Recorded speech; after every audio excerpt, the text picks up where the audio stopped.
Boa tarde a todos. Começo cumprimentando as autoridades presentes, ministro de Estado, ministro do Judiciário, deputadas, deputados. Em particular, meus colegas de mesa, ministro Luiz Roberto Barroso, também foi meu professor na UERJ, no mestrado e doutorado, não posso deixar de mencionar. Deputado Orlando Silva. E meus colegas de mesa, Ricardo, Caroline, professor Ricardo, Luísa Caroline. E agradeço imensamente a organização do evento, o ministro Luiz Felipe Salomão, o ministro Gilmar Mendes, professor Carlos Blanco. É um grande prazer estar de volta. E que missão encerrar esse painel de falas imensas, mas eu aceito com alegria, honrada. O tema proposto para o nosso painel, da responsabilidade aos efeitos sistêmicos, ele fala de uma mudança de paradigma regulatório. Por muito tempo, e ainda, pelo menos no Brasil, os regimes de responsabilidade de intermediário foram as principais regulações de Estado sobre conteúdo online, funcionando no sentido de estabelecer regras dentro das quais as plataformas digitais podem ser responsabilizadas por danos causados por conteúdos postados por usuários. Além disso, como colocam os professores Urs Gasser e Wolfgang Schulz, esses regimes cumprem uma função de regulação contextual. Além da regra expressa, eles geram incentivos para que os atores de um determinado mercado se comportem de uma forma ou de outra.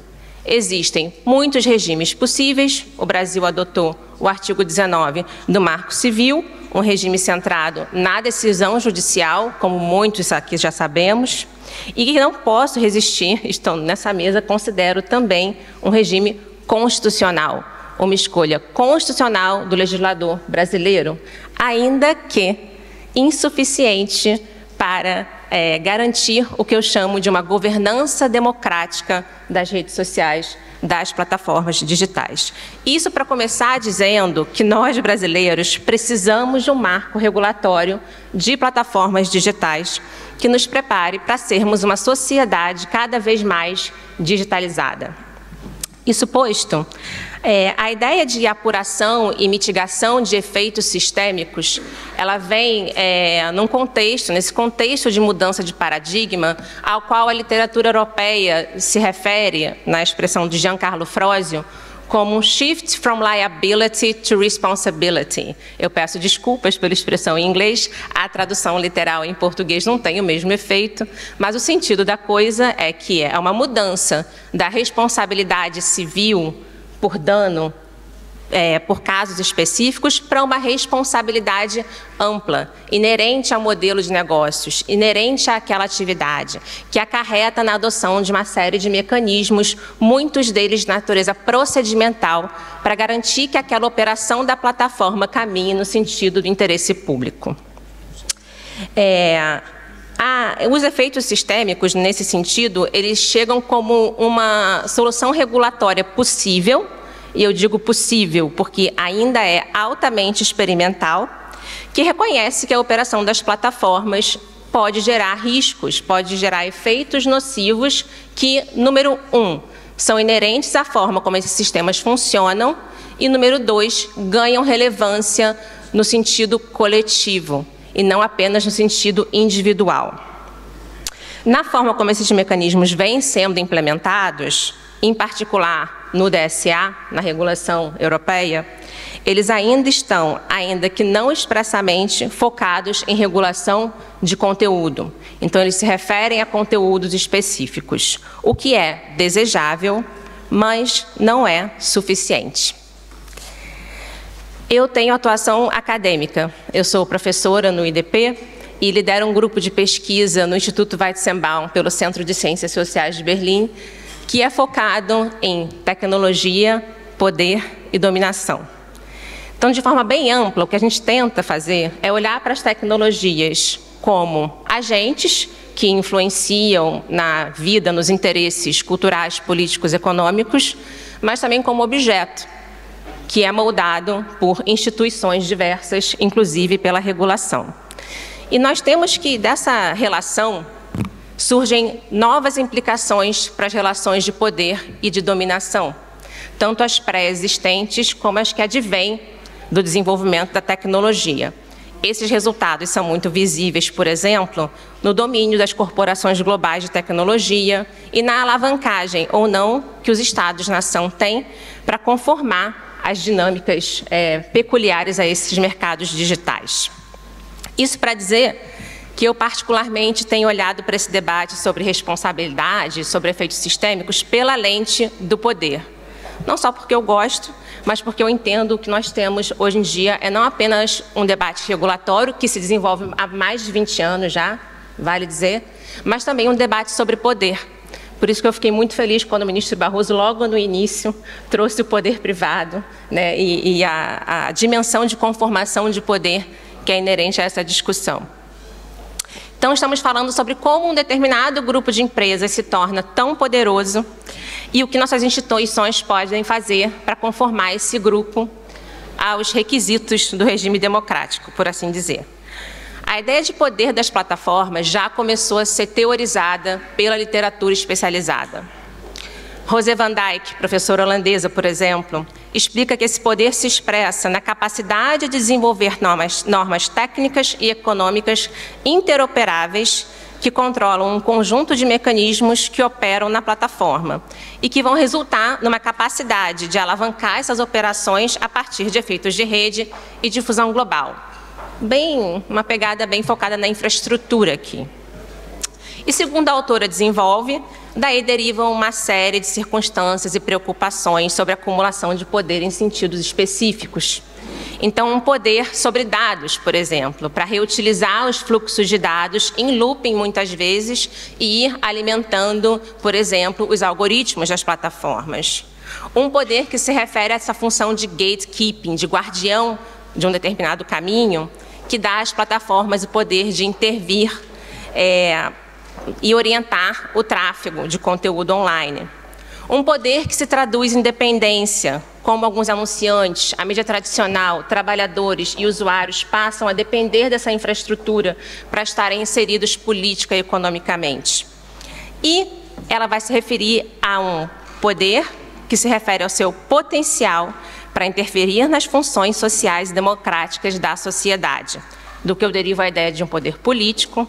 E, mais uma vez, não posso resistir a abrir aqui um parênteses para dizer que a ideia de um poder político das plataformas não quer dizer que exista uma relação de causa e consequência entre tecnologia e organização política. Aqui cabe uma perspectiva de pesquisa cunhada pela cientista política, professora Janette Hoffman, que se chama democracia mediada. De acordo com essa perspectiva de pesquisa, não há que se falar numa relação de causa e consequência entre tecnologias e organização política, mas sim de uma relação em que os dois se transformam, uma relação de co-originariedade, eu diria até de co-evolução, e mais que isso, onde esses não são os únicos fatores relevantes. Circunstâncias históricas, contexto político-econômico e uma série de outras coisas determinam o uso que será feito das tecnologias. Então, eu tenho muita preocupação quando começamos a observar que predomina um discurso, talvez um pouco superficial, a meu ver, de que são as plataformas que causam a polarização política, por exemplo, ou são as plataformas que causam o 8 de janeiro, por assim dizer. É claro que essas plataformas tiveram um papel nesses processos. Como eu disse, os regimes de responsabilidade geram incentivos. Claramente não geraram incentivos suficientes para que elas fossem mais ativas em relação à circulação de conteúdo ilegal. Mas estamos falando aqui de uma relação que envolve muitas outras coisas. Se a gente pegar só o 8 de janeiro, por exemplo, não podemos separar ele do contexto de 4 anos de um governo autoritário, de retrocesso de políticas sociais, sem falar em fatores como uma desigualdade social, econômica, histórica, que sempre caracterizou o nosso contexto político. Então, só para dizer aqui que estamos falando de um exercício muito mais complexo do que regular plataformas, que, sem dúvida, é um passo essencial desse momento que eu venho chamando para mim mesmo de reconstrução democrática. Então, voltando para o poder, a gente não está falando aqui só de um poder sobre a infraestrutura. Claramente é um poder que tem consequências políticas, sociais, mas a boa notícia é que, como a gente já escutou aqui das falas que me antecederam, nós temos instrumentos regulatórios já para lidar com diversas expressões desse poder. Então, por exemplo, a professora Nathalie Helberger, da Holanda, vai falar de um poder sistêmico sobre a opinião. Aqui ela contrapõe esse poder, na verdade ela se inspira na ideia de poder sobre a opinião pública da mídia tradicional, no sentido de que os jornais e as televisões têm uma responsabilidade editorial, têm uma função editorial, criam conteúdo e por isso teriam um poder sobre a opinião pública. As plataformas não operam da mesma forma, mas teriam um poder sistêmico sobre a opinião pública na medida em que tem alta interferência sobre os fluxos de informação e de atenção online. E por isso teremos aqui um poder sistêmico. E o que a regulação nos traz para combater esse poder sistêmico? Ela nos traz regras de transparência algorítmica, regras de devido processo na moderação de conteúdo, mitigação da prática conhecida como shadow banning, que seria você diminuir a visibilidade de alguns conteúdos sem a devida transparência. Recentemente eu publiquei um artigo em conjunto com a professora Laura Schertel Mendes e com o professor conselheiro do CAD, Vitor Fernandes, em que a gente defende a adoção de uma regra de proporcionalidade para a moderação de conteúdo, no sentido de que discutimos muito regimes de responsabilidade e até a própria moderação de conteúdo sem dar o devido peso para os bens jurídicos diferentes que estão em questão. Então, falamos dos mesmos mecanismos para combater direito autoral, abuso de menores, terrorismo, bens jurídicos muito distintos entre si, que precisam de um tratamento que reconheça essa distinção. Temos também um poder de mercado, como ouvimos muito bem na mesa mais cedo, do conselheiro Vitor Fernandes, também do professor Paulo Bournier, que já expuseram a questão da concentração econômica, os mecanismos disponíveis do direito da concorrência para combater essa concentração econômica, e eu diria até também mecanismos da ordem do direito do consumidor. A literatura do direito vai se referir muito a um acúmulo dos poderes de Estado, no sentido de que as plataformas criam normas, aplicam essas normas, adjudicam e depois aplicam sanções sobre descumprimento. E aqui estão cada vez mais presentes nos debates, e o DSA europeu é um exemplo de regulação que eu entendo caminha nesse sentido de diversificação da aplicação da regulação. Então, tanto o ministro Barroso quanto o deputado Orlando Silva sinalizaram a necessidade de arranjos de autorregulação regulada, que eu sei que o professor Ricardo Campos também advoga. Eu acho que é um arranjo altamente bem-vindo nesse contexto e acrescentaria ainda mais, como eu disse, o DSA traz o que eu venho chamando muitas coisas de coisas, acho que eu já falei isso umas 2 ou 3 vezes, mas de camadas... de camadas de governança, no sentido de que a aplicação da regulação do DSA não cabe só às plataformas e não cabe só ao Estado. Ela cabe a uma série de outros atores que estão envolvidos nesse enforcement, evitando aí que a aplicação fique só a cargo dos poderes privados. Então, o que trazem? Trazem, é claro, o que é muito necessário, a criação de órgãos de Estado especializados, com dentes, com capacidade de sancionar e de fiscalizar, mas também mecanismos de resolução de disputas sobre conteúdo extrajudiciais, a figura dos Trusted Flaggers, que seriam aquelas entidades reconhecidas de confiança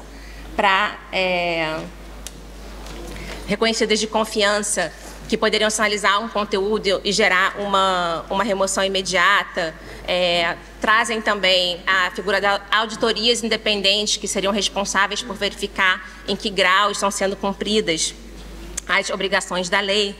Enfim, e como não haveria de deixar de ser, esses poderes estão interligados e fica cada vez mais claro quanto pode ser ineficiente focar em um deles. Então, eu vou encerrar deixando 2 preocupações. Eu teria mais coisa ainda para falar, mas eu fui intimada a encerrar a fala. Mas, então, só para terminar, a minha grande preocupação hoje em dia são as expressões desse poder que estão voando fora do nosso radar. A gente tem muito foco em conteúdo, mas não tem tanto foco, por exemplo, no poder sobre dados. Não fizemos uma discussão séria sobre o que, de fato, essas plataformas podem fazer com os nossos dados. A LGPD é suficiente?